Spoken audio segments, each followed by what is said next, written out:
Spending the night in jail used to have one tiny perk, free room and board. Well, tough economic times is taking that luxury away, and some local jails are actually charging felons a nightly rate to stay in a cell.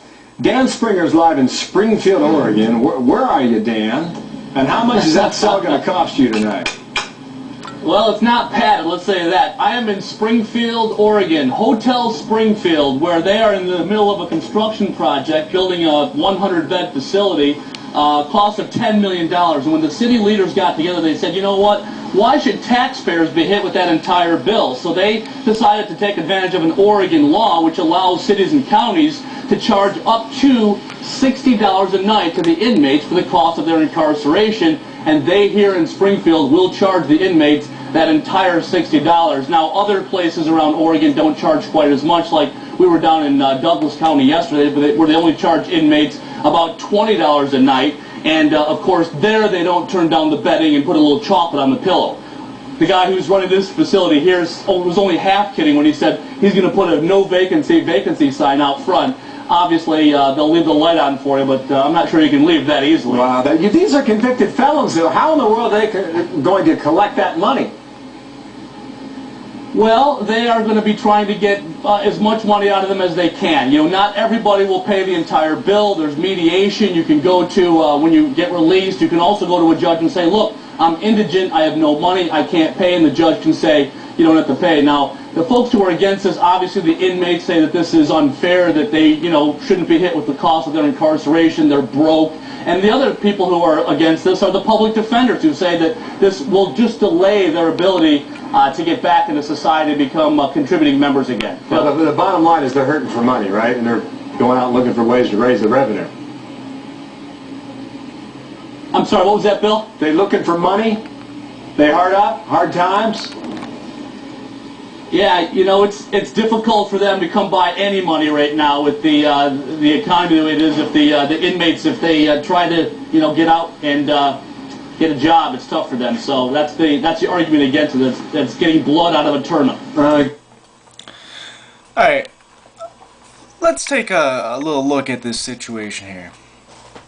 Okay, you have people that are basically being forced to commit crimes because there's just no jobs for them, or they're just like these people that they're saying that they're hard up for money, so they're looking for ways for money. And this is just complete bullshit.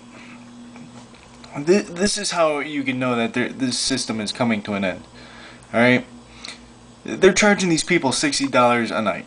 Okay? Around $300 a week. $1,200 a month. These people could be living in houses for that kind of cost. But you're forcing them to live in these cells. You're forcing them to be somewhere that they don't want, and you're forcing them to charge them a price.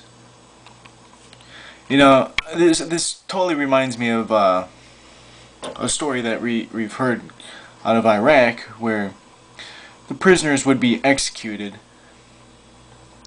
and then the family members would have to pay for the bullets. Now, this is just this is just bullshit. This is complete bullshit. It's unconstitutional.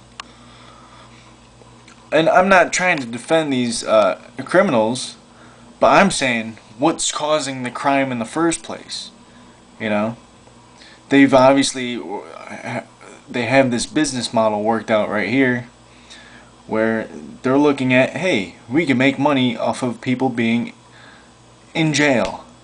And Dick Cheney had all of the stock money and all of these prisons.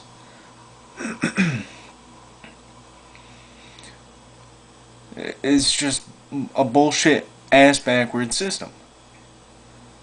And it's coming to a fucking end.